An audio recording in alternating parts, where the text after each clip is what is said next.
nervus į konservus. Sakydavo taip.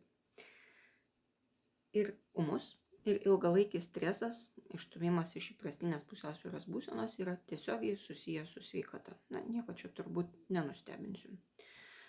Ūmus stresas gali ir mobilizuoti, sustiprinti kai kurias organizmo funkcijas, tačiau bendras atsparumas, pavyzdžiui, imunitetas silpnėja. Ir tam yra daug žinomų logiškų fiziologinių priežasčių. Ilgalaikis stresas organizmą sekina. Ta taip pat reikėtų atsiminti.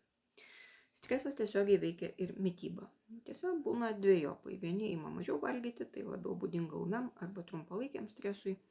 Tai lemia daug fiziologinių veiksnių, pavyzdžiui, iš viso virškinimo trakto yra, grubiai sakykime, patraukiamas kraujas, jis naudojamas raumenim.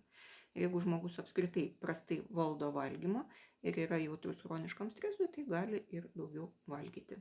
Be to, valgymas ramina. Tai mes net ir intuityviai bandom jį naudoti kaip nusiraminimo priemonę. Daugiau valgyti taip pat labiau būdinga patiriant ilgalaikį stresą. Ilgalaikis arba chroniškas stresas yra padidėjusio hormono kortizolio priežastis. Kortizolis skatina alkį, alkis persivalgymą, o persivalgymas nutukimą, ypač pilvo srityje. O dar pavalgius pagerėja nuotaika. Ši būsena yra painiojama su streso sumažėjimu, nors su pradinė streso priežastimi nieko realiai nebuvo padaryta, mes tik perkeliam dėmesį. Taip formuojasi sąlyginis refleksas streso metu pavalgyti, stiprinamas skanaus arba riebaus arba saldaus maisto. Taip, lygiai taip pat kaip mano dažnai minimam Pavlovo šunim. Patiriant stresą, prastai interpretuojami atpildo signalai smegenyse ir tai dar viena valgymo be alkio arba persivalgymo streso metu priežasčių.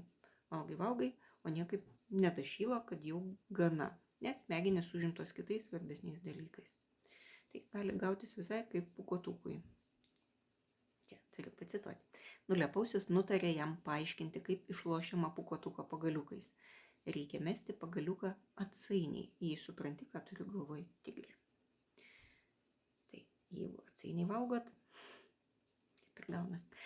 Mažiau nerimausi dėl mitybos, daugiau bus šansų valgyti sveikai. Mažiau streso visada yra kelias į geresnę mitybą.